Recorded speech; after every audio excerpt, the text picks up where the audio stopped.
Tuhan bersamamu.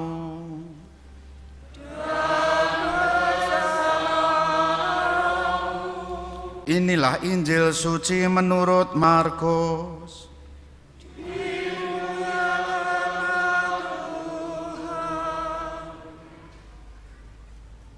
Sekeluarnya dari rumah ibadah di Kapernaum, Yesus dengan Yakobus dan Yohanes pergi ke rumah Simon dan Andreas. Ibu mertua Simon terbaring karena sakit demam. Mereka segera memberitahukan keadaannya kepada Yesus. Yesus pergi ke tempat perempuan itu, dan sambil memegang tangannya Yesus membangunkan dia, lalu lenyaplah demamnya. Kemudian perempuan itu melayani mereka. Menjelang malam, sesudah matahari terbenam, dibawalah kepada Yesus semua orang yang menderita sakit dan yang kerasukan setan. Maka berkerumunlah seluruh penduduk kota itu di depan pintu.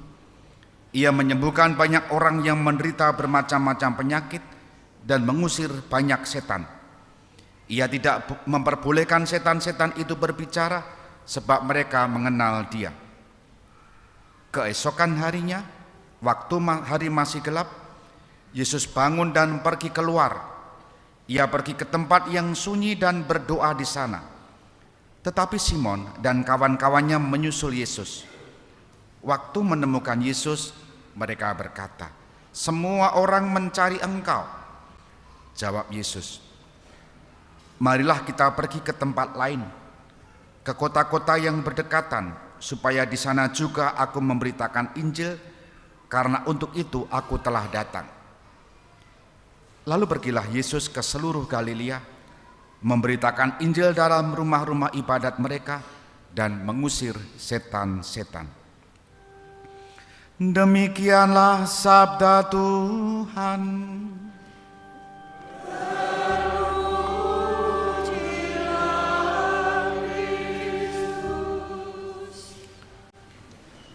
Saudari-saudara yang terkasih, selamat pagi berkah dalam. Semoga semua sehat, rezeki lancar, dan yang baik-baik saja yang terjadi dalam hidup Anda. Amin. Ada pengalaman begini,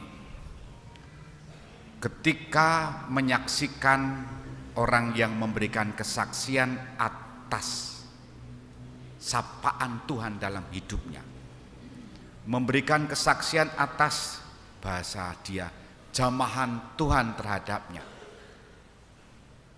Kadangkala di bagian yang lain ada umat yang mempertanyakan dirinya sendiri, kok aku tidak memiliki pengalaman seperti itu ya?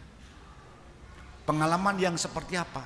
Pengalaman seperti orang yang bersaksi di panggung itu, yang menceritakan bagaimana Allah menyembuhkan, Allah menjamahnya dia sehingga tergerak untuk kemudian bersaksi demi kemuliaan Tuhan.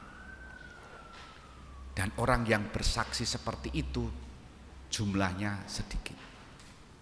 Atas pertanyaan sebagian orang yang mempertanyakan dirinya sendiri, kok aku tidak punya pengalaman seperti itu ya? Jawaban saya sederhana, kesaksian dia saat ini semoga bertahan sampai dia mati sebagai orang Katolik di peti jenazah. Artinya apa? Artinya konsistensi, keberlanjutan terus-menerus untuk bersaksi membagikan pengalaman itu butuh dihidupi terus. Sementara yang tidak merasa, kok aku tidak punya pengalaman itu ya, merasa minder, merasa ciut, sampai pada bertanya-tanya dalam dirinya, menggugat, apakah Tuhan menjamah saya? Gitu kan kurang lebih. Di lingkungan sajalah. Sopo sing biasane sharing, sopo sing biasane cerita saat pertemuan, lak kuakui wae toh, betul nggak? Sementara yang lain menengai. Monggo katuran ngendikan, silahkan bicara. Pengalamanku yo meh kaya deknen kok. ateges wegah ngomong. Kisah-kisah semacam ini mudah kita temukan. Artinya poinnya adalah orang merasa disembuhkan Tuhan, dijamah Tuhan, lalu bersaksi.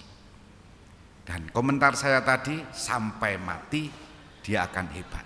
Tetapi tidak cukup hanya memberikan kesaksian lewat mulut, tetapi juga lewat pelayanan-pelayanan konkret. Maka saudari-saudara yang terkasih, bacaan-bacaan hari ini mengingatkan kita, apakah benar Tuhan belum pernah menjamah saya, belum pernah mengasihi saya, belum pernah menyembuhkan saya, belum pernah mencintai saya? Apakah benar itu? Tentu tidak benar. Setiap pribadi pernah dijamah Tuhan. Hanya sensore lemah utawa ora, sinyale lemah utawa ora. Nek sinyale kuat langsung matur nuwun Gusti. Nek sinyale lemah, kok mung kaya ngene. Mung kaya ngene wae kok dadak matur nuwun. Itu kan? Karena manusia tidak pernah merasa cukup untuk bersyukur bahwa yang dia terima adalah lebih atau bahkan sebanding dengan yang diharapkan. Justru ketika yang tidak diharapkan meskipun kecil, kadangkala mengurangi rasa syukur, dan itu banyak terjadi.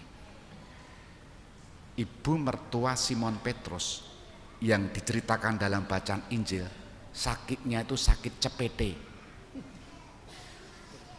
ora loro jantung, ora loro stroke, ora gerah polo ki apa ya? Ya ngono kae. Ning Injil mencatat apa iki lorone? Demam.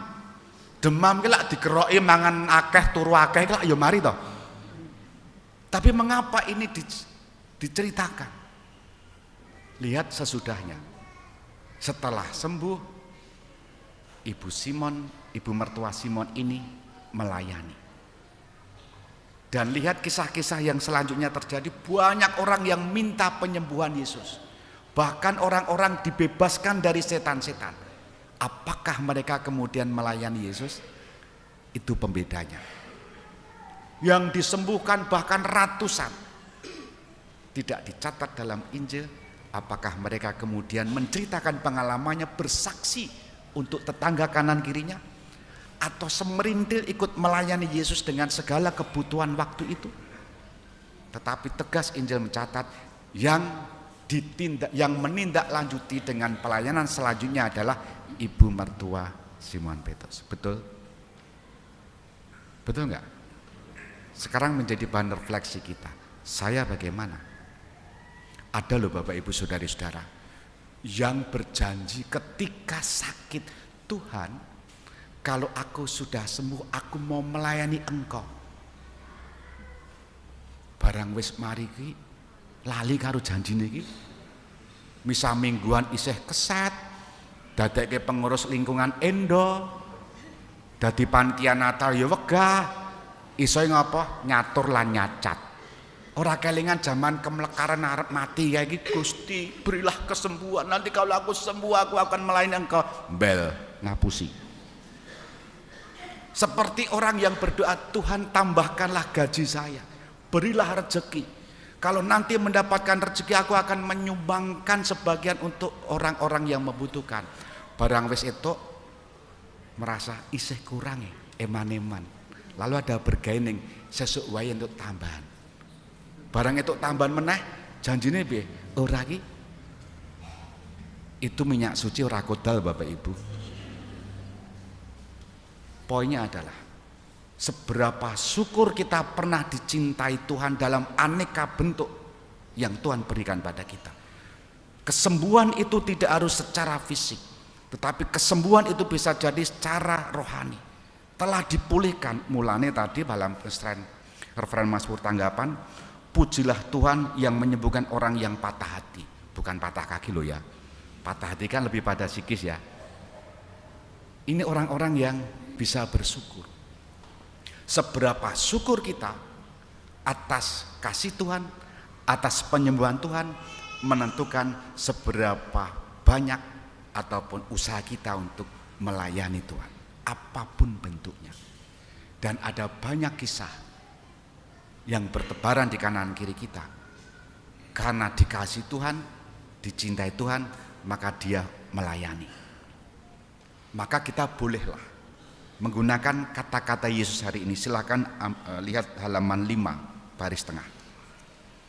Yesus mengatakan begini, baris menjelang terakhir. Jawab Yesus, marilah kita pergi ke tempat lain, ke kota-kota yang berdekatan, supaya di sana juga aku memberitakan Injil, karena untuk itu aku telah datang. Ini bisa kita gunakan tanpa bermaksud menyombongkan. Maksudnya bagaimana? Kalau kita sudah mengungkapkan rasa syukur kita dan ditunjukkan dalam aneka cara, entah pelayanan kita yang macam-macam, entah kepedulian kita untuk siapapun yang membutuhkan, entah aktivitas apa saja, lalu kita bisa mengatakan dalam batin, untuk itulah aku datang, untuk itulah aku hidup, karena aku telah dikasih Tuhan. Maka memberitakan Injil itu menjadi panggilan kita semua. Tidak harus persis seperti Tuhan Yesus, tidak harus persis seperti para rasul, tapi setidak-tidaknya didasari atas terima kasih. Tuhan telah memberikan banyak hal dalam hidup kita, dan saatnya membagikan hidup saya untuk orang-orang di sekitar kita. Yang paling dekat adalah, yang mudah kita jumpai adalah orang-orang yang seringkali patah hati. Bapak Ibu pernah mendengar kisah kanan kiri Anda, saudara-saudara satu keluarga yang kehilangan harapan, yang putus asa, sudah, yang bludrek, sudah. Ayub dalam bacaan pertama juga merasa hidup saya itu sudah tidak ada artinya. Pengalaman Ayub dalam bacaan pertama itu beberapa kali mungkin kita pernah mengalami. Pengen iki ndang rampung persoalannya, syukur-syukur ora sah tangi babar blas ngerti-ngerti derek Gusti gitu. Menyudahi dirinya sendiri. Ayub pun mengalami seperti itu. Hari-harinya tak ada harapan, bahkan dia melihat kalimat terakhir tadi, mataku tidak akan lagi melihat yang baik. Sudah hopeless, tidak ada harapan lagi. Ada banyak pribadi-pribadi yang seperti ini. Kita dipanggil untuk itu, hadir bagi mereka. Tidak usah ditakoni, rupamu kok jegadul, duwe masalah poya. Ngono ke malah dhek samsaya drop, jak healing melaku utawa nang ndi gitu kan, wis melegakan. Maka Bapak Ibu, moga-moga kita makin memiliki banyak bukan aset, kekayaan rohani ya. Pada momen apa Tuhan mengasihi, menyembuhkan, dan pada saat apa kita harus membagi, menguatkan yang lain, supaya kasih Allah itu juga dirasakan oleh orang lain. Kita hening sejenak.